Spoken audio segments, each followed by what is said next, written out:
Բարի երեկո սիրելի հայրենակիցներ, ազգային ժողովրդավարական բևեռի մեդիան սկսում է նոր հաղորդաշար, այն տեղեկատվական վերլուծական բնույթի է եւ որի ընթացքում մենք կանդրադառնանք ներհայաստանյան, Հայաստանի շուրջ եւ աշխարհում տեղի ունեցող ամենակարևոր զարգացումներին։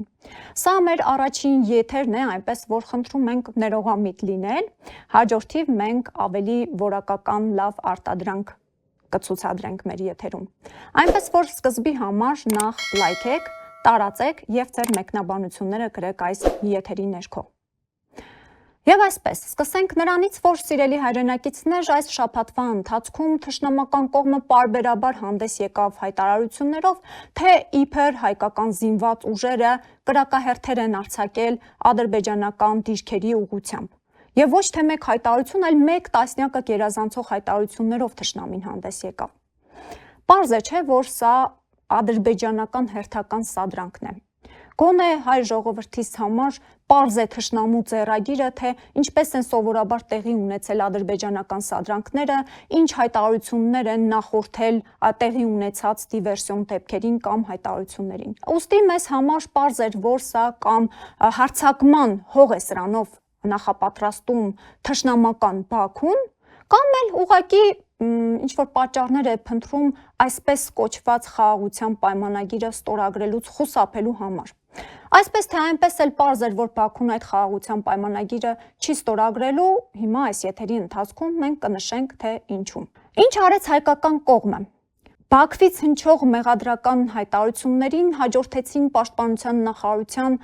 անատամ հայտարարությունները, թե կամ արդարացումները, թե հայկական կողմը որևէ խախտում թույլ չի տվել, իսկ Նիկոլ Փաշինյանը իր, այսպես ասած, սոցհարթակներում մեկը մյուսին հաջորդող գրառումներով հանդես եկավ, թե մենք պատրաստ ենք, մենք երբ ուզեք, երբ տեղն ու ժամը ասեք, սիրելի Ալիև, Էրդողան, պատրաստ ենք ձեր ոտքերը ընկնել խաղաղություն մուրալու շրջանակներում եւ ստորագրել այդ խաղաղության պայմանագիր կոչված փաստաթուղթը։ Իսկ այդ ընթացքում շատ կարևոր եւ մեզ համար, հայ ժողովրդի համար կարևոր քայլով հանդես եկավ Հայաստանում գտնվող Եվրամիության դիտորդական առաքելությունը։ Դիտորդները գնացին ուսումնասիրություններ իրականացրեցին դիրքերում, այն հատվածներում, որտեղ թշնամին հայտարարում էր, թե իբր հայկական զինված ուժերը կրակոցներ են արձակել եւ այլն, եւ Եվրամիության դիտորդական առաքելությունը հանդես եկավ հայտարարությամբ, որ հայկական կողմից ռեժիմի խախտման դեպքեր չեն արձանագրվել։ Սա շատ կարևոր է, սիրելի հայրենակիցներ, որովհետև մենք գիտենք, որ այսօր մեր երկրի սահմանների անվտանգության ապահովման երաշխիքներից մեկը այս տարիների ընթացքում,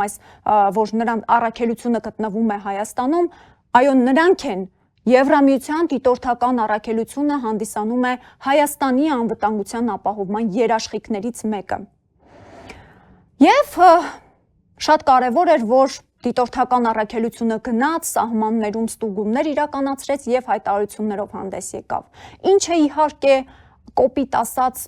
մեղմ ասած լավ ազդում է Ալիևի նյարդերի վրա, գիտենք պարբերաբար Ալիևը հանդես է գալիս հայտարարություններով եւ Եվրամիության դիտորդներին շպիոններ է անվանում։ Նա օրերն է հաշվում, ժամերն է հաշվում, թե երբ են դիտորդները դուրս գալու, այդ առաքելությունը դուրս գալու Հայաստանի տարածքից, որովհետեւ դրանով պարզ է, սիրելի հայրենակիցներ, որ Ալիևի ձեռքերը բացվելու են, ինքը երբ ուզի կհարձակվի, երբ ուզի կմեղադրի հայկական կողմին, իսկ դիտորդները մեղմ ասած խանգարում են իրեն։ Ուստի նրա համար շպիոններ են դիտորդները ու պետք է դուրս գան Հայաստանից։ Իսկ Նիկոլ Փաշինյանը պատրաստ է կատարել Ալիևի այդ պահանջը եւ ոչ միայն այդ պահանջը, մենք տեղեկացանք, որ անցած շաբաթ ավելի շուտ տեղեկացանք, որ Բայրամովը հայտարարեց այդ մասին, առաջինը, որ հայկական կողմը համաձայնել է կատարել բոլոր պահանջները, ուստի եւ չճշգրտված կետեր չեն մնացել, ճակերտավոր խաղաղության պայմանագիրը պատրաստ է։ Այնուհետև հայտարարությամբ հանդես եկավ Հայաստանի արտգործնախարարությունը, որից մենք տեղեկացանք, որ այս անգամ էլ Ալիևը բանի տեղ չի դրել Նիկոլ Փաշինյանի ռեժիմին, նվաստացրել է, ստորացրել է, որովհետև հայտարարությունից պարզ դարձավ, որ հայ-ադրբեջանական համատեղ հայտարարություններ լինելու, ինչը կոպիտ ասած, մեղմ ասած, խախտեց Բաքուն եւ համատեղ հայտարարություն չարեց, այլ միակողմանի հայտարարություն արեց եւ հայ ժողովուրդը կրկնում եմ, թշնամական կողմից տեղեկացավ, որ պատրաստ է այդ փաստաթուղթը ստորագրման։ Այնուհետև Նիկոլ Փաշինյանը հայաստանյան ԶԼՄ-ների հետ հարցազրույցներում, զրույցի ընթացքում հայտարարեց, որ այո, բոլոր կետերին իրենց համաձայնությունը տվել են, Եվրամիության դիտորդական առաքելության դուրս բերում, մեղրու միջանցքով թուրքերի համար ազատ ելումուտ, ինչպես նաև միջազգային հայցերի հետ կանչում։ Դիտենք Նիկոլ Փաշինյանի հարցազրույցից հատված։ Երկու հոդվածներից մեկը վերաբերվում էր, որը ես նախորդ անգամ մեր զրույցում ասացի, մեկը վերաբերում էր սահմանի երկայն քով երրորդ երկրների ուժեր չտեղակայելու վերաբերյալ հարցին, մյուսը դաններից փոխադարձաբար հայցերը ետ վերադարձնելու եւ միմյանց նկատմամբ գործողություններ չիրականացնելու այդ դրույթներին էր վերաբերվում։ Ուղիղ հարց եմ տալիս, որպես լրագրող, դուք էլ որպես լրագրող ուղիղ պատասխան եք։ Բացառում եք, թե չեք բացառում։ Ինչն եմ բացառում։ Որ Ադրբեջանին մեղրիով երբևիցե ճանապարհ, միջանցք, ցանկացած այլ բան կտրամադրել։ Ես ոչ միայն ներողություն, տեսեք ձեր հարցը։ Ես ոչ միայն չեմ բացառում, այլև հաստատում եմ, որ Հայաստանի Հանրապետությունը պատրաստ է հաղորդակցությունները տրանսպորտային եւ տնտեսական հաղորդումները ապաշրջափակել, այդ թվում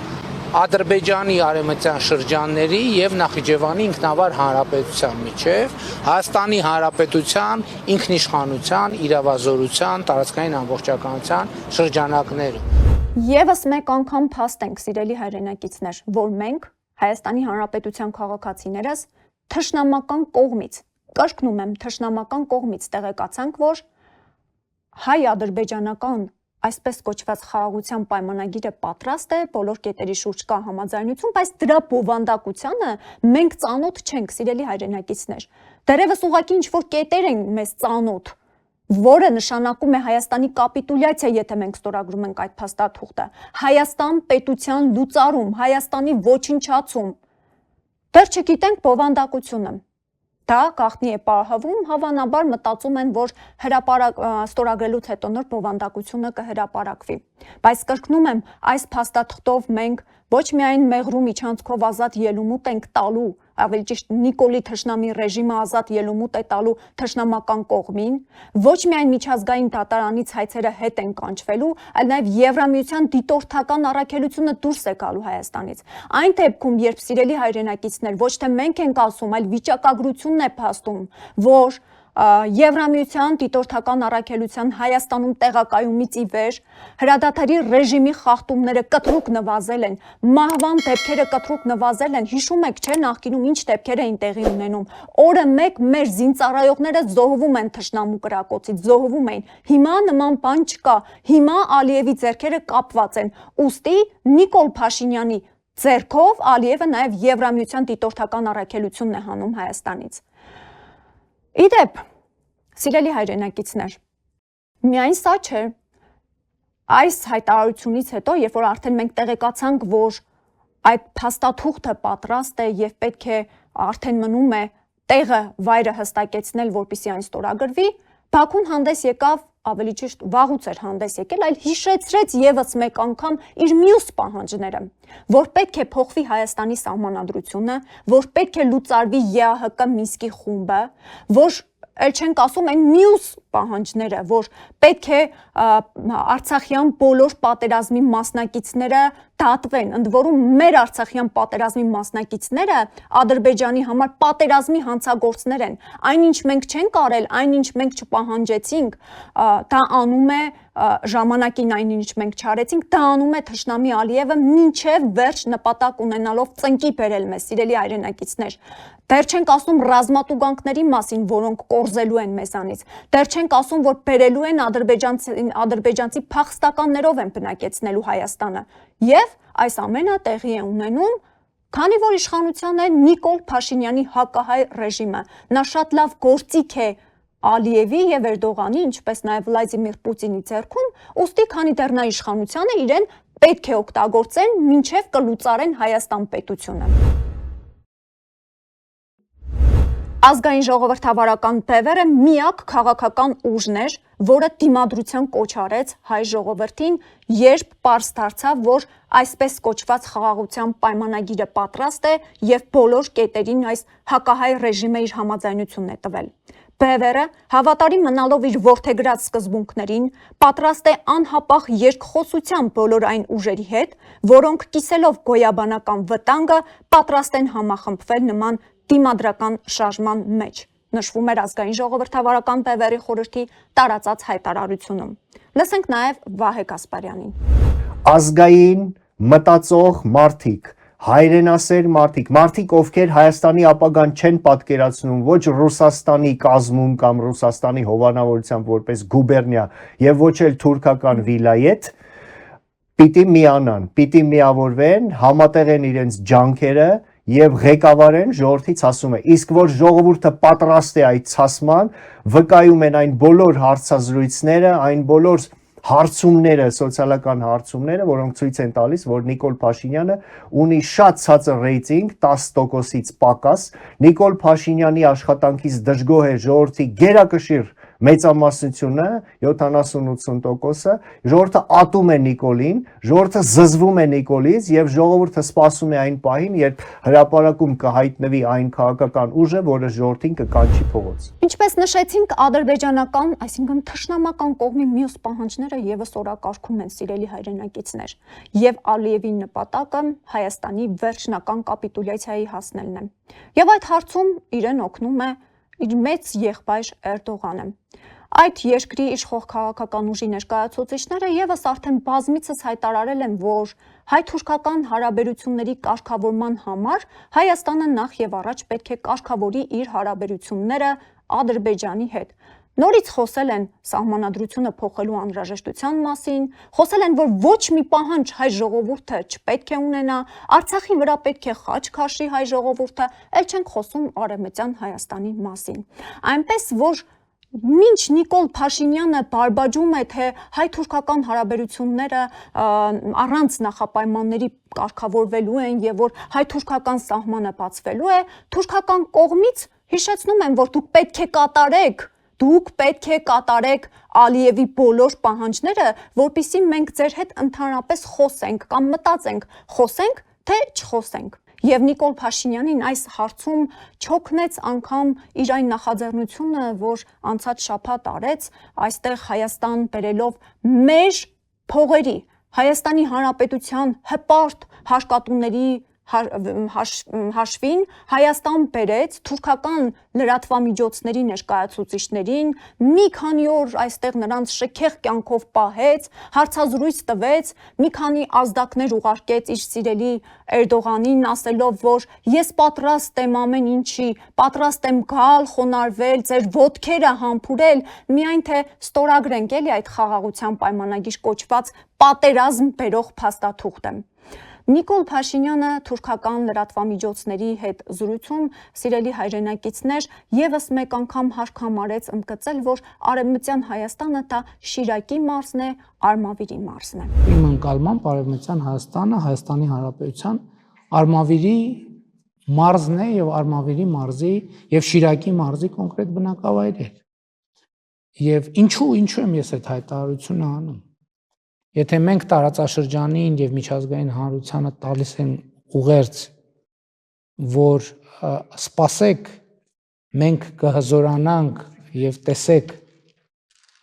թե ինչ տարածքային եւ այլ փոփոխություններ կբերենք տարածաշրջանին, բնականաբար բոլորը կամ առնվազն մի մասը մեզ կընկալեն որպես սպառնալիք։ Եվ եթե մենք լսենք նման հայտարարություններ մեր հարևաններից, մենք էլ դա կընկալենք որպես սպառնալիք, ինչը եւ եղել է։ Եկեք չթաքցնենք միջին վիճակագրական ընկալումը,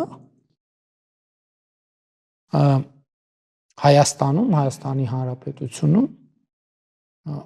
այն է, որ Թուրքիան սպառնալիք է Հայաստանի անվտանգության համար։ Եվ ես ենթադրում եմ, որ երբեմն այն բառամթերքը, ընդհանուր քաղաքական բառամթերքը, որ Հայաստանի Հանրապետությունում եւ օգտագործվում է, պարտադիր չէ, որ պաշտոնական մակարդակում, բայց երբեմն նաեւ պաշտոնական մակարդակում դա կարող է ընկալվել որպես սպառնալիք Թուրքիայի համար։ Եվ միայն դա չէր, Նիկոլ Փաշինյանի համար շատ կարևոր ձեռքբերում է, որ հիմա իր կառավարությունը, ինքը իր կառավարության ներկայացուցիչները կարող են հեռախոսը վերցնել եւ զանգել Էրդողանի իշխանության ներկայացուցիչներին։ Առաջ նախկինում ասում են նման բան չի եղել, ինչ որ միջնորդավորված կերպով են եղել շփումները։ Պատկերացնում եք, որքան է մեր հայ ժողովրդիս արժանապատվությունը նվաստացվում այս հակահայ ռեժիմի դեմքով, սիրելի հայրենակիցներ։ Նա ամեն օր ինքն իրեն նսեմացնելով, ինքը ծնկի գալով փորձում է ցույց տալ, թե իբր հայ ժողովուրդը համաձայն է հայ-թուրքական կամ հայ-ադրբեջանական այս հաշտեցման հետ, ասել է թե Հայաստան պետության լուծարման հետ։ Եթե նախկինում, ասում է Նիկոլ Փաշինյանը, հայ ժողովուրդը շատ ծանր էր տանում հայ-թուրքական հաշտեցման գործընթացը, ապա հիմա այդ կարծիքը չկա եւ որպես փաստ Նիկոլ Փաշինյանը բերում է այն, որ իր Facebook-յան էջում երբ տեղադրել է իր եւ իր տիրոջ Էրդողանի հանդիպման մասին պատմող փոքրիկ տեսանյութ կամ լուսանկար, լայքերն ու կոմենտները շատ են եղել եւ դրանով ինքը եկել է այն եզրակացության, որ հայ ժողովուրդը այլևս պատրաստ է մոռանալ օրինակ հայոց ցեղասպանությունը, մոռանալ մեր ջարդերը, մոռանալ մեր զոհերին։ Պատկերացնում եք, մեր անունից Նիկոլ Փաշինյանը հանդես է գալիս նման ստորացուցիչ հայտարարություններով։ Եվ ինչ է մնում մեզ, սիրելի հայրենակիցներ, օր առաջ փողոց դուրս գալ եւ ուղղակի հեռացնել այս թշնամի ռեժիմին։ Սա մեր գլխավոր օրակարգը պետք է հռչակի։ Իդեպ թուրքական լրատվամիջոցները Երևանից գնալուն պես տեսանյութեր պատրաստեցին եւ ինչ ներկայացրեցին։ Նիկոլ Փաշինյանի թուրքական քարոզչության արդյունքում Երևանում գտնվող պարսկական կապույտ մզկիթը ներկայացվեց թուրքական, իսկ Երևանն էլ այդ ռեպորտաժներում, տեսանյութերում ներկայացվեց թուրքական կայսրության մաս, սիրելի հայրենակիցներ։ Մյուս բոլոր հետևությունները թողնում ենք ձեզ։ Իդեպ, խոսեցինք Թուրքիայից, նշեմ, որ իրավիճակը այս օրերին Թուրքիայում լարված է, ներքաղաքական իրավիճակը։ Ասել է, թե Էրդողանի հանգիստը խախտվել է։ Իր հիմնական մրցակիցը հանդիսացող Ստամբուլի նախկին քաղաքապետի թիմակիցները Թուրքիայի մի շարք քաղաքներում բազմահազարանոց ցույցեր են իրականացնում։ Դիտենք տեսանյութը։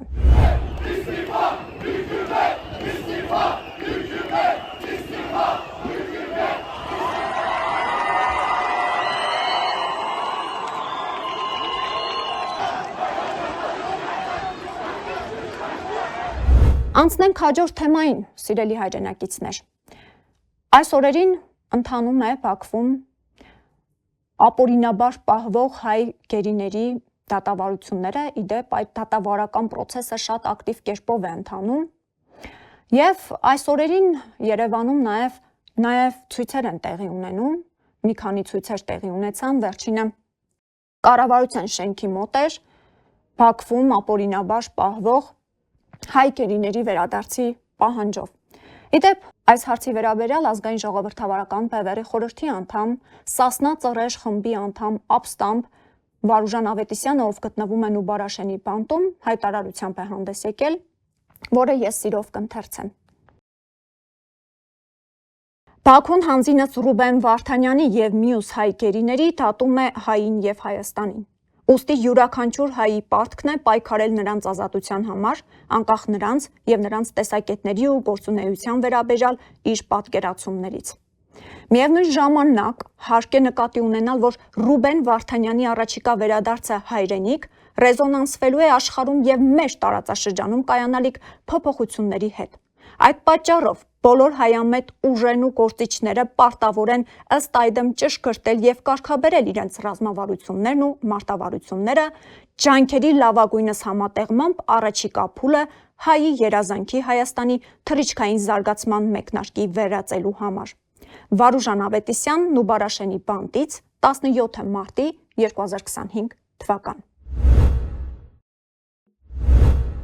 Օրերս, ավելի ճիշտ այս շաբաթվա ընթացքում Արցախից բռնի տեղահանված պատերազմի մասնակից մեր հայրենակից Տիգրան Ուլուբաբյանը Նիկոլ Փաշինյանի չակերտավոր ժողովրդավարական բաստիոնի Վանաձորի ոստիկանական բաժանմունքում 8 ոստիկանների կողմից խոշտանգվեց եւ դաժան ծեծի ենթարկվեց։ Եվ բոլորովին էլ կապ չունի, թե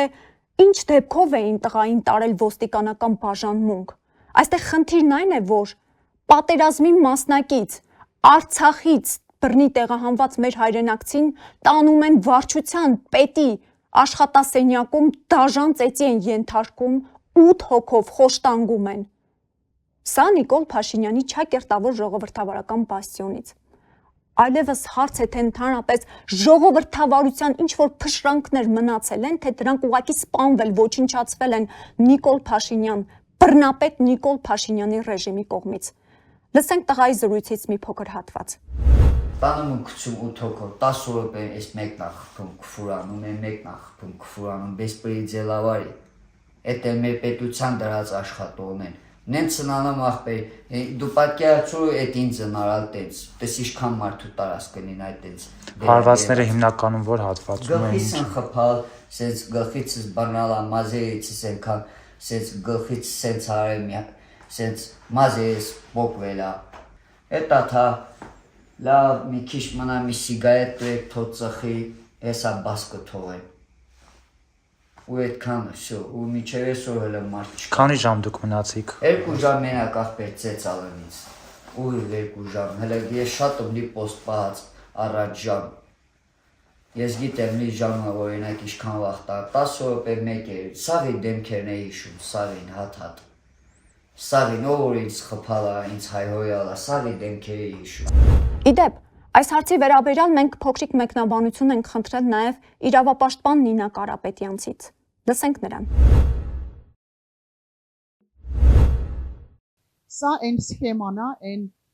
այլանդակ եւ այլասերված համակարգն է, որը որ մենք ունեցել ենք սովետական միությունից հետո, սովետական միության ընթացքում, սովետական միությունից հետո եւ ունենք 30 տարի շարունակ, անգամ այն աննախադեպ բարեփոխումներ կոչվածից հետո, որը գովերքում էին թե գործող իշխանությունները, թե քաղաքասարակության սազանդարներն ու պրոպագանդիստները, թե ցավալիորեն մեր միջազգային գործընկերները, որոնք սկզբունքորեն չէին ուզում տեսնել, որ մենք խնդիր ունենք եւ խնդիրը շարունակական է եւ անկախ նրանից թե ինչքան գումար ծախսվեց ու վատնվեց այս process-ի վրա, մենք ունենք նույն այլանդակ ու այլասերված իրավիճակը։ Իրավիճակը հետեւյալն է, ոչ մի պետական մարմին փաստորեն տրամադրված չի պաշտպանել իր քաղաքացուն, կապույտ անձնագիր ունեցող մարդուն։ Եվ ես շատ շնորհակալ եմ յուրաքանչյուրից եւ բոլորին, ովքեր արձագանքեցին եւ ցույց տվեցին իշխանություններին, որոնք պետք է հիշել, որ ժամանակավոր են, բոլոր իշխանությունները ժամանակավոր են, ցույց տվեցին, որ Հայաստանի Հանրապետության քաղաքացին կապույտ անձնագիր ունեցող մարդը ինքը անտեր չի։ Դերևս ամենանողկալին դա նա է, որ թիրախավորվել էր արդեն խոցելի խմբի ներկայացիչ Արցախից բռնի տեղահանված մարդը եւ իրեն դարձրել են կրկնակի թիրախավորել են, մտածելով, որ մարդը որևէ մեկը չի լինի Հայաստանում, որ իրեն կճանաչի կամ իր համար պայքար կմղի եւ հերթական անգամ փորձել են այդ բաժանարար այլանդակ ու այլասերված գաղափարը նորից ներմուծել, թե տարբեր են արցախցիներն ու հայաստանցիները։ Ես նորից շատ անչափ շնորհակալ եմ յուրաքանչյուրից, ովքեր իրենց մեջ ողջամտություն գտան ու սատարեցին ու տարբերություն չդրեցին, որովհետև այդպիսի տարբերություն չկա ու չի կարող լինել արցախցիների ու հայաստանցիների միջև։ Անդրադառնանք նաև այլ հարցերի։ Այս շաբաթ տեղի ունեցավ Պուտին-Թրամփ հեռախոսազրույցը, որը մոտ 2.5 ժամ է տևել ըստ հրապարակումների եւ որի ընթացքում Պուտինը նախնական համաձայնություն է տվել 30 օրյա զինադադարին, ավելի վաղ նման համաձայնություն տվել էր նաև Ուկրաինայի նախագահ Զելենսկին, թեպետ նման 30 արդեն գերիների փոխանակում տեղի է ունեցել եւ 30-օրյա հրադադարի մասին է խոսվում, բայց կա կարծիք, որ ավելի ճիշտ դեպքերը ցույց են տալիս, որ ինչ-որ գործողություններ այնուամենայնիվ տեղի են ունենում, էներգետիկ ենթակառուցվածքների ուղղությամբ հարվածները, փոխադարձ հարվածները շարունակվում են եւ Բևերի խորհրդի անդամներն են այն կարծիքին եւ ընդհանրապես կա նման պնդում, որ այս պատերազմը շարունակվում է եւ կայուն խաղաղության մասին խոսք լինել անգամ չի կարող։ Եվ քանի դեռ երկու կողմերն էլ տիրապետում են ինչ-որ ռեսուրսների, այս պատերազմը շարունակվելու է։ Որովհետև սիրելի հայրենակիցներ, մենք գիտենք, որ Պուտինի հանցագործ ռեժիմը նախ իսկապես խաղաղություն չի ուզում, մենք գիտենք Պուտինի նպատակները, ուստի նրանք կամ պետք է ընդհանրապես սանձել, լրացնել, կամ էլ գիտենք ուկրաինացի հերոս ժողովուրդը պատրաստ է, նրանք արդեն այս տարիների ընթացքում ցույց են տվել, որ այս անարժանապատվության հետ համաձայն չեն, իրենք պատրաստ են պայքարել, դիմակայել, կռվել, մինչև հասնեն արդարության, արդար հաղթանակի հասնեն, արդար խաղաղության հասնեն։ Եվ կա կարծիք, որ Եվրոպան որքան հնարավոր է, արդեն իսկ մենք տեսնում ենք նաև այդ եվրոպական երկրների արձագանքից, որ կանգնելու են Ուկրաինայի կողքին, կանգնելու են ուկրաինացի հերոսական ժողովրդի կողքին։ Դա ինչ սիրելի հայրենակիցներ, սա մեր առաջին թողարկումն էր, որի ընթացքում մենք անդրադարձանք այս շաբաթվա ընթացքում տեղի ունեցած կարևոր զարգացումներին։ Մենք առաջիկայում ավելի կհղկենք եւ որակապես ավելի լավ թողարկումներով հանդես կգանք։ Նշեմ, որ կարևոր է ձեր լայքերը, մեկնաբանությունները, կարևոր է, որ դուք անպայման տարածեք այս եթերը, ինչպես նաեւ կիսվեք ձեր խորհուրդներով, մենք ընթերցում ենք ձեր մեկնաբանությունները, նաև ձեր խորհուրդները շատ կարևոր են մեզ համար, սպասում ենք։ Տեսակետ հայտնեք նաև, թե ընդհանրապես ձեր կարծիքով պետք է, որ մենք շարունակենք այս հաղորդաշարը, թե ոչ։ Նշեմ, որ հաջորդ շաբաթ նույն օրը այս հաղորդումը կվարի իմ գործընկեր Մուշեղ Գրիգորյանը։ Այսքանը, առողջ եղեք։